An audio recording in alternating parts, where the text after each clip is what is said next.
No matter how you look at it, the primary goal of work is to exchange your time for money. And when you walk away from your job, you're left with lots of time and no more money coming in. It's also a time when purpose, connection, and structure fade away from you. And honestly, this is the hard truth. It can either make you or break you in retirement. Our actual retirement had a really rough start. It was December 29th of 2018. We both left our careers, same day, same time. Went home that night, opened a bottle of wine and said, well, this is fun. Now what are we going to do? We had a fun weekend, but then Monday morning, the shock settled in on the fact that we didn't have anywhere to go. We had nowhere to go on purpose. We, for 38 years for me and 35 for you, just got up and did the grind every single day, exchanging our time for money. And the money kept coming in. Every 2 weeks, automatic deposit, the money would come in. I think we were surprised at how much, even though we complained about the structure and the routine and, the work, quite frankly, the teams, the clients, over the years, there were times where we would complain about that. But that Monday morning, it was a stark reality that we had a lot of time on our hands. And, when I stepped away from corporate life where I had a title, I had structure, I had purpose, I had people reporting to me, I was reporting to other people, I was serving my clients, I was doing all the things you're supposed to do. And frankly, while near the end of my career, I became unsettled, and then we entered retirement, and it was like a little bit of a relief that no one controlled my time anymore, and I could do what I wanted to do, when I wanted to do it, who I wanted to do it with. I didn't really have a plan. Right. And I found myself wandering and feeling a little lonely, and frankly, our relationship started to deteriorate a little bit. We found ourselves fighting more. You had a certain idea what you thought retirement was. I had an idea what I thought it was, and they didn't really align, did they? Well, it's interesting. During your careers, and you're both working and you're both kind of pedals to the metal and raising kids and whatever your circumstances, your relationship really doesn't come under a microscope like it does when you spend 24 hours a day together, 7 days a week. And, we started to kind of micromanage each other. During our career, we were grateful if the dishwasher got loaded, not particular on how it got loaded. We were grateful if someone took out the trash, if someone made dinner. It didn't have to be gourmet. It just had to be sustenance. And suddenly we started, those things we were grateful for during our career, we started to really kind of put under the microscope and honestly pick at each other quite a bit. Well, I have been described as very particular. And what that what that looks like is I love to cook, I love the kitchen, but I like my stuff where I want my stuff. So now I'm rearranging the kitchen, cleaning drawers, and you're like, what are you doing? Why? Just leave it. It's been fine for 15 years together. What's the big deal? Right. And that really became, a lot of things became a problem. Where I hung my towel, when I showered, when you showered, what we thought we were going to do, what time we got up. It really became a problem, and we realized that we had to pivot. Right. So we did. And we either had to pivot or it was over. It was over? Because I was so tired of you picking on me. Really? Absolutely. Oh, the great comments are going to come in on this one. Well, there was a comment last week. Someone said, Jody's great. Mark is a moron or something. No, so those comments aren't helpful, by the way. But we pivoted. No, but we did have to pivot because living under the microscope wasn't going to be good for either one of us. Yet, neither of us really knew what we wanted to pivot to or away from. And we're still evolving. We've been at this for 5 years, and you watch our videos, and we have our masterclass starting in a couple weeks. We really know as of right now what really makes sense, but it keeps evolving. Absolutely. We keep bringing new things into our life, but we did pivot. But the first thing we want to talk about is all of this freedom. It feels wonderful, but it also feels like a free fall. I mean, you all of a sudden now have all this freedom, and you're kind of skating through life, and you don't really have anywhere to go. Well, I found myself, kind of doing a lot of walking, right? So it was 2018, so it was before COVID, but, just trying to spend more time outside and walking, and honestly walking aimlessly, which is not a bad thing necessarily until you realize you're kind of walking aimlessly. I wasn't walking to anywhere or from anywhere. I was literally just trying to get steps in. And maybe it was meditative a bit, but it was also very lonely. Like I felt like without that purpose, I was a bit irrelevant. Nobody was checking in on me. Nobody wondered where I was. Nobody was calling me saying you missed a meeting or don't forget the conference call or we have a Zoom call in 10 minutes. So, it was that kind of feeling of really being alone on the earth. Yeah, and that's the first main point is when this happens and you get this freedom, you feel irrelevant. You feel useless. You feel like you are not needed. Right. And that's a hard truth, and it's a hard thing to realize. The second thing that is strange that happened to us when we left our career is that we realized that this phase of life isn't about money, but it's about our identity, because we left that identity behind in the office. I've always been a husband. I've always been a father. I've always been a son, a brother, and all of that. But I had this other identity that really consumed our life 8 hours a day for me for 38 years. That piece of me was gone. So all of a sudden now I'm like, who am I now? My dad, he had the business card that with his name on it, his phone number, and his job description was retired. And I would say to my father, it's not a job, it's a phase of life. And we don't even use the word retirement anymore, but that whole idea was hard for both of us. It was hard. And I think it depends on kind of who you are and what type of career you have or had and where you get your juice. I could lead teams, 350 people strong, in 3-day seminars, challenging the corporate, boundaries and really pushing my teams to excel for our clients and all the things, and come home and my kids still thought I was an idiot. But at least that wasn't all I was, right? Because for 8 hours or 10 hours that day, I felt pretty good about myself. And I'd come home and, our teenagers would look at us like, oh my God, she's back, And then all of a sudden, when we retired, I was just the person who was at home. So kind of like 24-hour-a-day idiot, in the eyes of our teenage kids. And that was hard. It was a hard persona to digest and then to reform in terms of an identity. Right.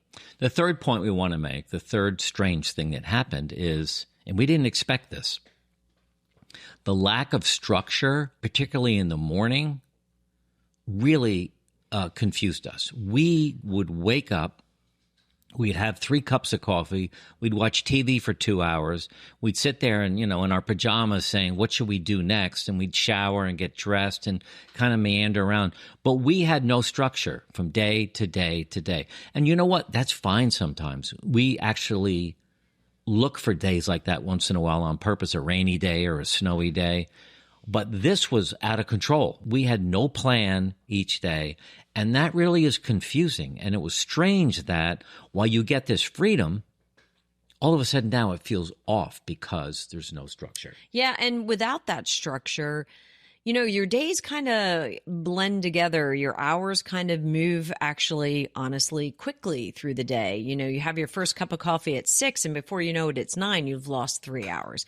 Maybe scrolling in your phone, or maybe watching TV, or maybe talking on the phone to a friend or a neighbor or your parents or children But, nothing productive was actually happening. And if you were born and raised and lived your career as a productive person, it was a hard hit. It was. So we worked on these 3 things. We've worked on our identity. We found some purpose in our life, which is this YouTube channel. And we put, I would say, a lot of structure in our life. And really, most of the structure is in the morning, where we get up early, we meditate, we journal, read some scripture, and go to the gym.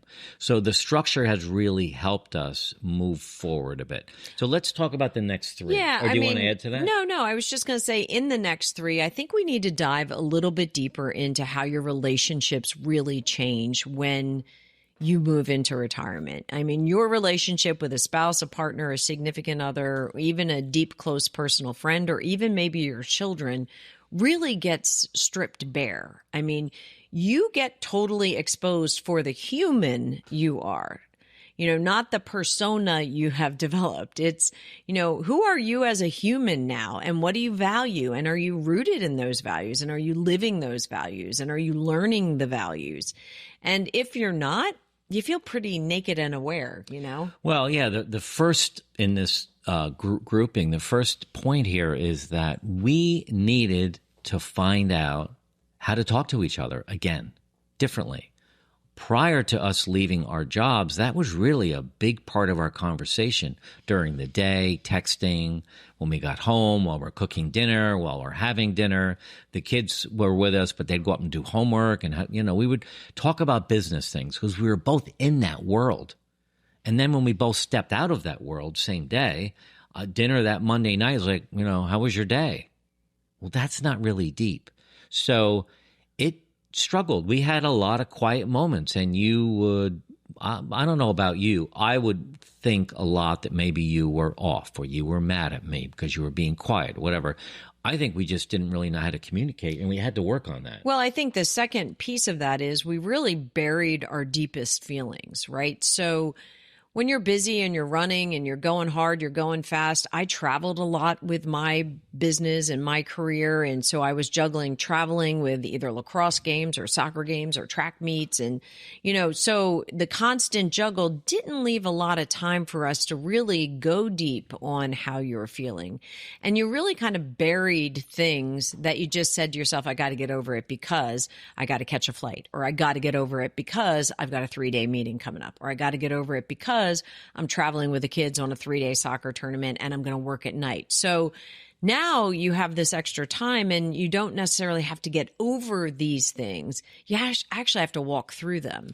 And that was hard because I'm a direct person and I walk straight through things. And, if you got an issue with me, I'm happy to hear it. If I have an issue with you, I think it's more kind that I tell you so that you're not wondering what's wrong with me. And Mark is the opposite. Jody can make me cry at the drop of a hat. That's not true, people. I have had to work hard on being vulnerable. I've had to work hard on listening better.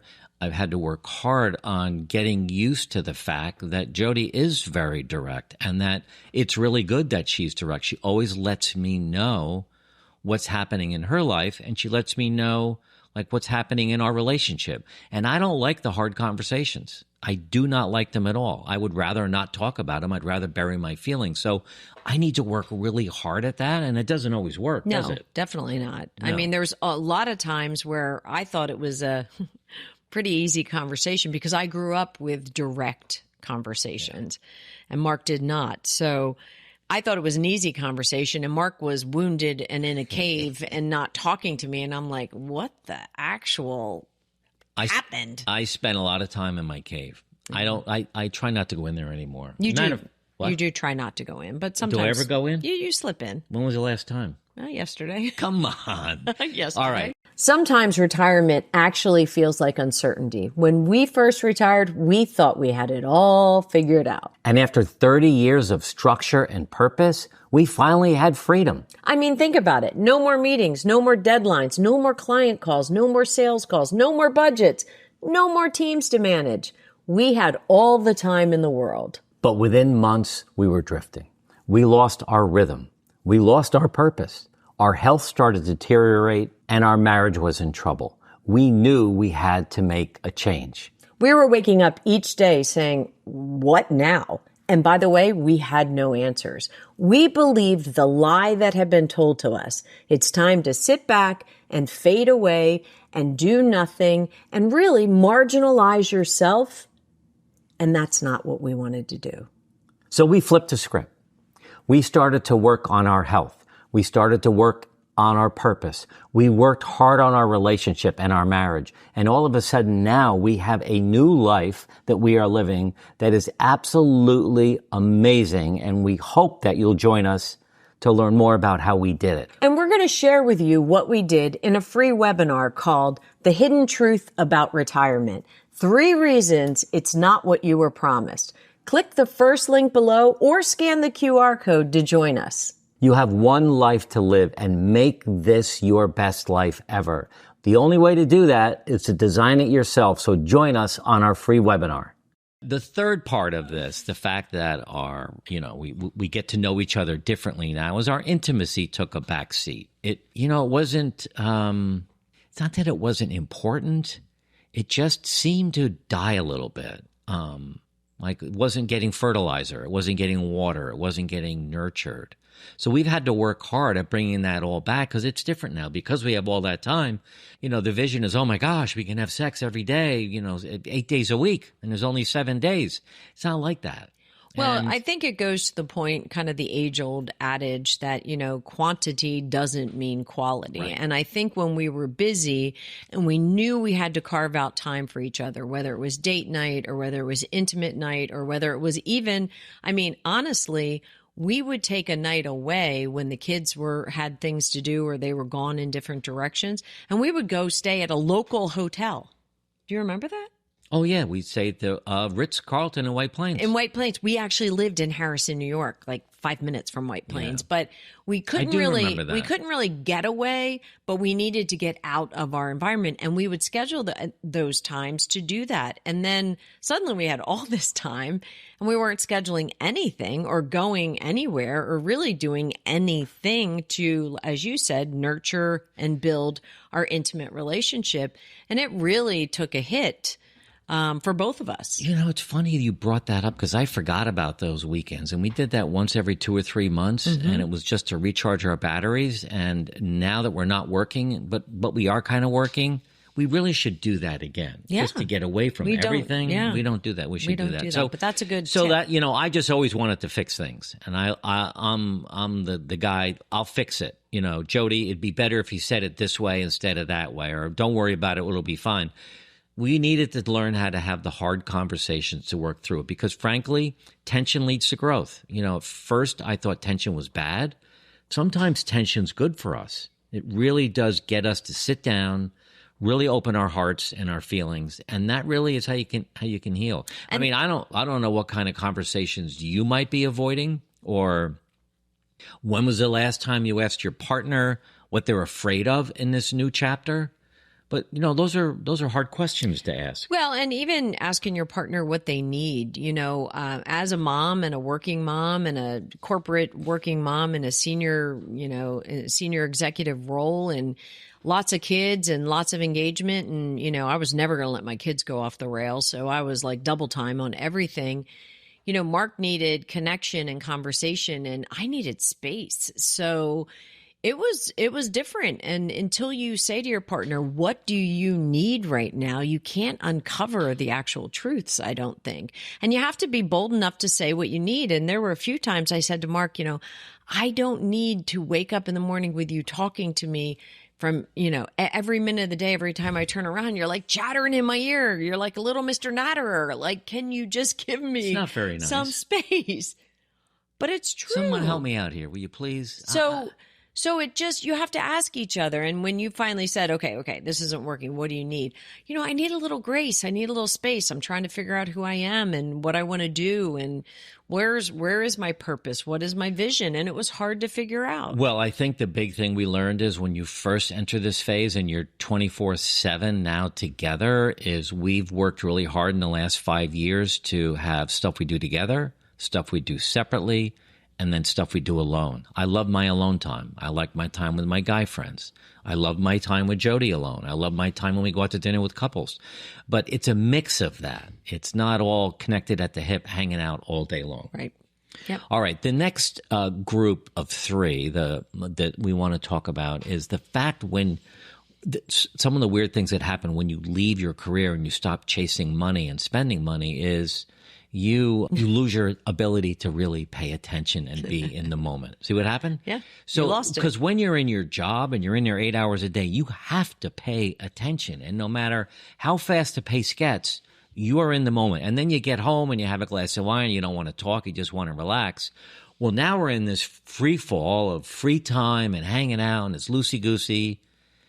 You have to really learn again how to be in the moment. So for me, sometimes I felt like I was present with Jody, but I really wasn't present. Yeah, it's like you were there, but you weren't really there. Yeah, you would ask me a question, I'd nod my head, but I'm really on my phone looking at something else, and then I answer, and then you're in your phone, and then the little fight starts, like you just asked me a question, but you're in your phone. Well, Jordan texted me, and all of that stuff.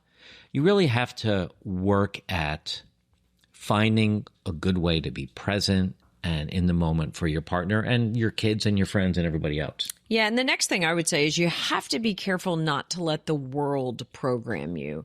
There's a lot of stuff happening in the world, and, the news cycle can really beat you up, and social media can certainly beat you up. And, you just got to be careful to make sure you're mindful of what's working for you and keeping you energized, keeping your boundaries in place, keeping you moving forward, because I know we fell into a pattern where, the world started kind of beating us up a little bit. And along with that was, not only the honey-do list that we would give to each other, because now we have all this time, but, our kids would start giving us some lists of things like, hey, could you research this for me? Hey, I need outdoor furniture. Can you take a look? Can you tell me if these dimensions will fit my deck? Well, I'm not on your deck, so I'm not really sure, but let me give it a shot.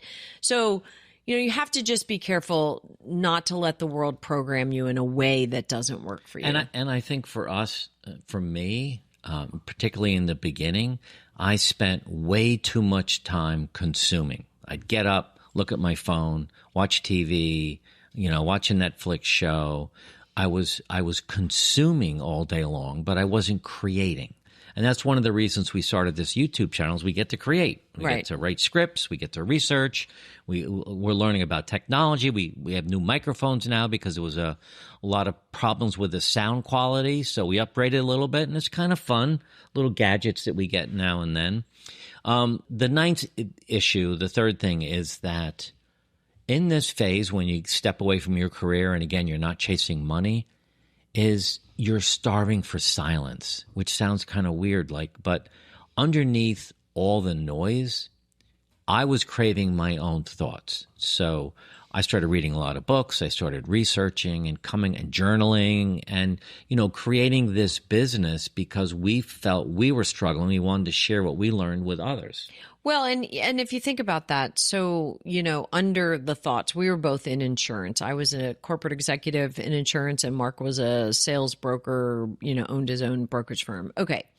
So we thought a lot every day in our careers, and we had to build businesses and deal with clients and all the things. And while they were original thoughts and original ideas that people benefited from, was it really me? I mean, I fell into the career because I needed a job out of college. You fell into the career because it was a family business. And we both grew and we did all the good things. But what do I really think? Was kind of what I was craving. What are my real thoughts on these things that are happening? And what are my real values that I need to be living and showing and putting into action? And that was, it was a scary time, but I did crave that. I wanted to know who I was. Who am I really? Another way to say it is we were craving our own voice. What is our opinion of this? Because we found ourselves just getting too lazy and, watching TV and not really thinking and creating. So that was a big pivot for us. Right. So, I was missing the fast pace of work. I was missing the ability to create. I missed the structure. So we pivoted and we built structure and we built routines and we built a purpose and worked on our relationship, and we still do. It's just an ongoing thing. Yeah. I mean, yesterday we had a hard day. Yesterday we had... I mean, quite honestly, yesterday was a hard day. So to be fair, what happened, one of the things that happened was our house nearly burned down Friday night. Our neighbor's house caught on fire and it was horrific. We're actually going to do a video on it, so look for that soon. But we nearly lost our house. And honestly... our lives, because we were sound asleep and we had friends staying with us that woke us up. But that, that's tension. And I don't think we've given each other enough space or conversation around how we really feel about it. Yeah, so it's pretty absolutely. fresh. You hear us talk a lot on this channel about habits. And maybe you've got some bad habits that you need to break yourself. We created a free download, is below, the 5 bad habits to stop while you're retired. So download that and use that as a tool to break some bad habits. Let's look at some questions our team put together. Okay. All right. Markham and Jody, I'm Ellen, 67, recently retired. Why does it feel like my calendar is empty, but my mind is more anxious than ever? How do I stop mistaking stillness for uselessness? So your calendar is empty and your mind is anxious. Your mind is anxious because your calendar is empty. And I think that, you've got to start planning some things in your life, a little bit of structure, baby steps. Make a list of all your friends in the community that you live near, church friends, work friends, whatever. Schedule lunch once a week. I mean, that would be a good start. Start getting up at the same time each day and write a little bit about how you're feeling. Why is your calendar empty? What can you do to fill it? So I think that's one tip that I would give. I'm a big Change One fan. And for those of you who've ever read the book, pick one thing and change it each week and then build on top of it. So at the end of the month, you've changed 4 things and see how you feel. If it's adding routine, change 1 for that week. If it's adding routine and building community, change 2. That's your second change and continue to build on that. Because I think that we can feel overwhelmed quickly when we have a lot of time. I mean, it sounds like, counterintuitive, like you have all this time, it's going to be easy. So I would try a change 1 method. Like that. Here's a good question because I have a good answer. Oh, good. I'm Peter, 69, married 45 years. When the noise stopped, my wife and I realized we'd become more like roommates than partners. What helped you rebuild intimacy from that place? Well, I would say the first thing is we started to talk about it. What were our needs? What were our desires? How could we better pleasure the other person, and not just physically, but by being kind, walking by each other, kissing each other hello in the morning when we walk by, just touch, I touch Jody on the back. How are you? She loves a back rub. Yeah. So it's little things like that, but communication is the big thing. And I'll tell you one thing we started 5 nights ago. I read this somewhere that we now, and I'm revealing a lot, we spend, right before we go to bed, right after we brush our teeth, we set a timer, we kiss each other for 30 seconds, and then we go to bed. And we've done that for 5 nights. Well, it's really supposed to be like a makeout. Like, remember when you were young, like a makeout session. Yeah, we should go to the car and sit in the back seat and do it. Anyway, that'd be more exciting. Anyway, we did try some different kind of, I don't want to say games because that sounds kind of freaky, but we did try some different things like that, like challenges. And we also gave each other a lot of grace and space on things that have changed in our bodies and things that maybe work or no longer work or feel the way they should or maybe don't feel the way they should anymore. And it's hard to talk about. It's, you get nervous, you get anxious, you don't want to hurt anyone's feelings, but it's good to be honest and truthful about things, that are either working or not working anymore. Sex isn't the same as it was 25 years ago. No. Okay. I'm Linda, and something you said hit me. Retirement drift is real. What daily habit helped you both recenter when life felt blurry or directionless? For me, it wasn't one daily habit. It was really nailing down our 7 pillars and really trying to work on each of them. I won't say every day, but every week for sure. And, beginning with physical wellness, I don't know if you've ever read the book, The One Thing, but if there's one thing that if you were to conquer that, everything else would be better. For me, it was my physical wellness and getting into shape and drinking a lot of water and eating clean and feeling good. I needed to do that first for all the other pillars in my life to come into play. I love that. That was the greatest business book I ever read. Yeah, the one. It's written by 2 guys that owned Keller Williams Real Estate. Yeah. It's called The One Thing. And like Jody said, in business, they talk about carving out 90 minutes every day, do the hardest things that you need to get done. And once those hard things are done, everything else becomes easy. That's our mornings are 90 minutes, and it's the hard things. It's the journaling. It's reading scripture. Going to the gym, coming back, having coffee. So that sets our day. So I think it's a great, great suggestion. If you enjoyed this video, you're going to like this next one too. Holistic planning. It's typically Yes. kind of in more of a health setting, but we're talking financial holistic planning. That concept is not this, right? It's looking at the whole thing. We got all the tools in the toolbox. How do we make this money last? How do we preserve assets? How do we grow assets? And how do we keep most of our money?